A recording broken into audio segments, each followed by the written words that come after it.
에스더 3장 7절에서 15절입니다. 아하수에로 왕 제12년 첫째 달 곧 니산월에 무리가 하만 앞에서 날과 달에 대하여 부르 곧 제비를 뽑아 12째 달 곧 아달월을 얻은지라. 하만이 아하수에로 왕에게 아뢰되 한 민족이 왕의 나라 각 지방 백성 중에 흩어져 거하는데 그 법률이 만민의 것과 달라서 왕의 법률을 지키지 아니하오니 용납하는 것이 왕에게 무익하니이다. 왕이 옳게 여기시거든 조서를 내려 그들을 진멸하소서.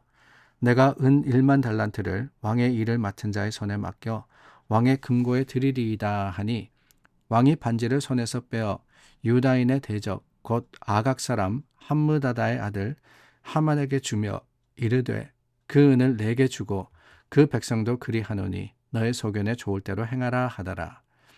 첫째 달 13일에 왕의 서기관이 소집되어 하만의 명령을 따라 왕의 대신과 각 지방의 관리와 각 민족의 관원에게 아하수에로 왕의 이름으로 조서를 쓰되 곧 각 지방의 문자와 각 민족의 언어로 쓰고 왕의 반지로 인치니라.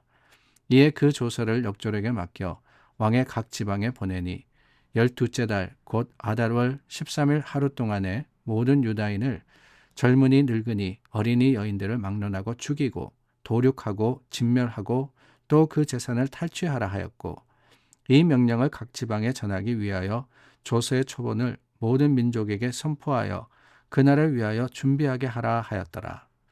역졸이 왕의 명령을 받들어 급히 나가매 그 조서가 도성 수산에도 반포되니 왕은 하만과 함께 앉아 마시되 수산성은 어지럽더라. 찬송가 336장 가사에 이런 가사가 있습니다. 환난과 핍박 중에도 성도는 신앙 지켰네. 그렇습니다. 환난과 핍박이 온다 할지라도 신앙, 그 믿음으로서 승리한 것이 성도의 삶이었고 성도의 모습입니다. 교회는 바로 그러한 환난과 핍박 위에 세워졌습니다. 그런데 사실 오늘날 환난과 핍박이라는 단어가 우리에게는 참 생소하게 느껴집니다. 오랜 기독교 역사 속에서 그리스도인들이 환난과 핍박, 그것과 분리된 삶을 산 적이 없었는데 오늘에 와서 우리는 오히려 편안함과 또한 편리함을 추구하면서 신앙생활을 하고 있더라라고 하는 거예요. 예수님께서 이 땅에 오신 후에 교회와 또한 성도가 많은 환난과 핍박을 당했고 그럼으로써 교회가 성도의 그 보혈 위에 예수 그리스도의 보혈 위에 세워졌더랬습니다. 예수님도 이 땅에 대접받으러 오신 것이 아니었습니다. 오히려 여러 환난을 당하시고 많은 사람들의 손가락질과 핍박을 받으신 것, 그것이 예수님의 삶이었음을 우리가 돌아보게 됩니다. 오늘 나누었던 본문, 이 본문에 보면은 하만이라는 사람이 나오죠. 아각 사람이라 그랬는데요. 아각 사람은 이 아멜렉 사람을 뜻합니다. 아각의 후손이라고 했는데 아말렉 사람은 이방인입니다. 그런데 지금 이 일이 벌어지고 있는 이곳이 어디라고요? 수산성이라는 곳이 어디에 있느냐? 바사 왕국에 있는 그런 성입니다. 바사 왕국, 페르시아 왕국이죠. 그런데 아멜렉 사람이라는 사람은 사실은 가나안 지역에 살고 있던 그런 민족입니다. 그러니까 하만도 결국에는 모르드게와 같은, 에스더와 같은 이방인이었다라고 하는 거예요. 어떤 사정인지는 모르지만은 바사와 그 전에 그리고 바벨론 왕국이 가나안 지역, 그러니까 이스라엘 지역을 정복을 하면서 이 하만이라는 사람도 끌려온 그러한 후예였다라는 것을 짐작해 보게 됩니다. 근데 그럼에도 불구하고 모르드게와 같이 높은 자리에 올랐을 때, 왕의 신임을 받았을 때 이 하만이라는 사람은 어떻게 하느냐? 자신의 지위를 이용해서 모든 사람들을 자신 앞에 무릎 꿇으려고 그렇게 했다는 거예요. 근데 그 중에 한 사람, 이스라엘 출신의 모르드게라는 사람이 말을 듣지를 않습니다. 모르드게의 행동은 큰 어려움을 가져오게 됩니다. 한 사람만이 아니었어요. 온 유다인들이 다 멸망하고 재산을 뺏기게 되는 위급한 상황이 다가오게 됩니다. 어떻게 그렇게 되느냐? 다름이 아닙니다.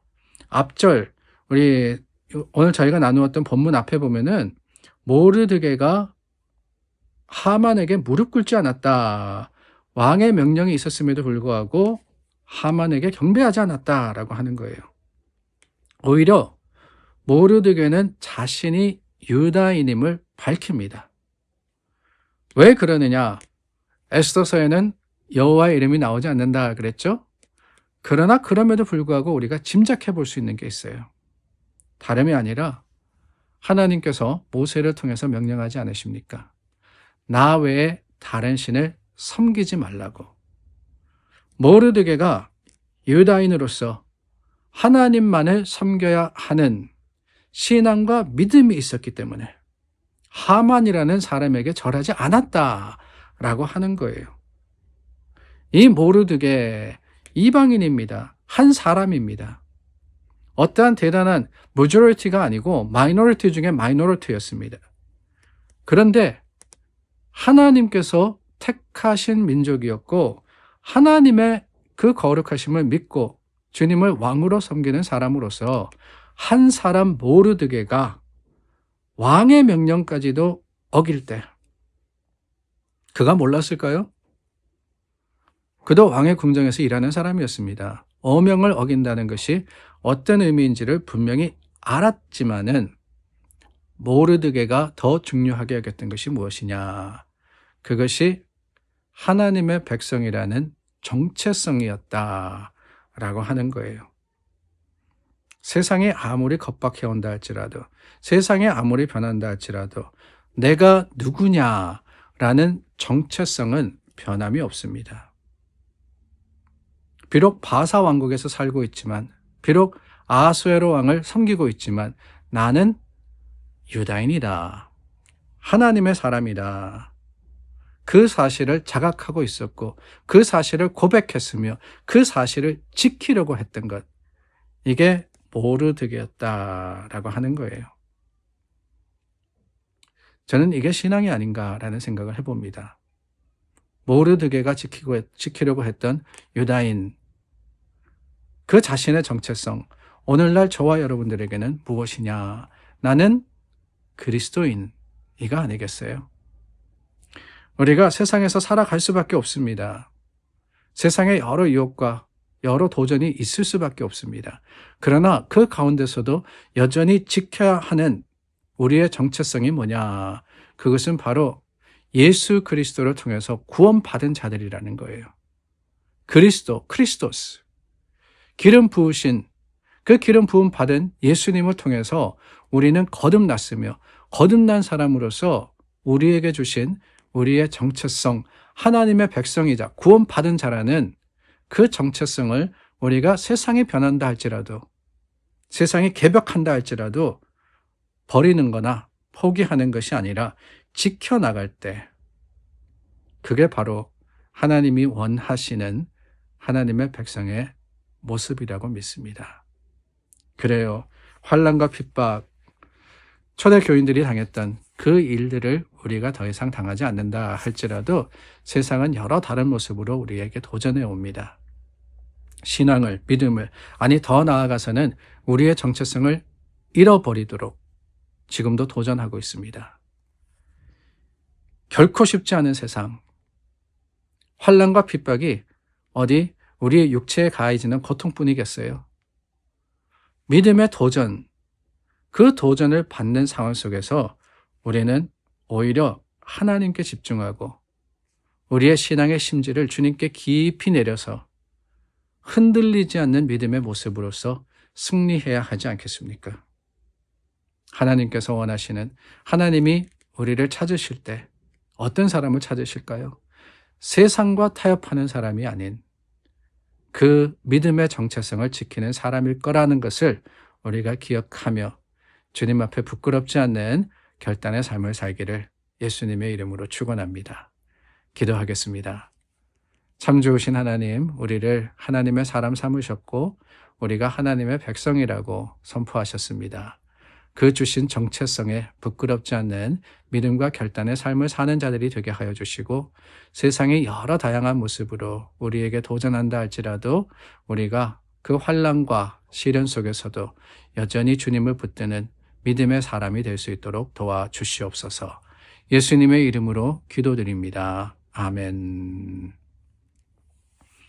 오늘도 믿음으로 하루를 시작합니다. 하나님께서 우리 가운데 임하시고 우리를 통해서 하나님의 뜻을 이루시기를 간절히 소망합니다.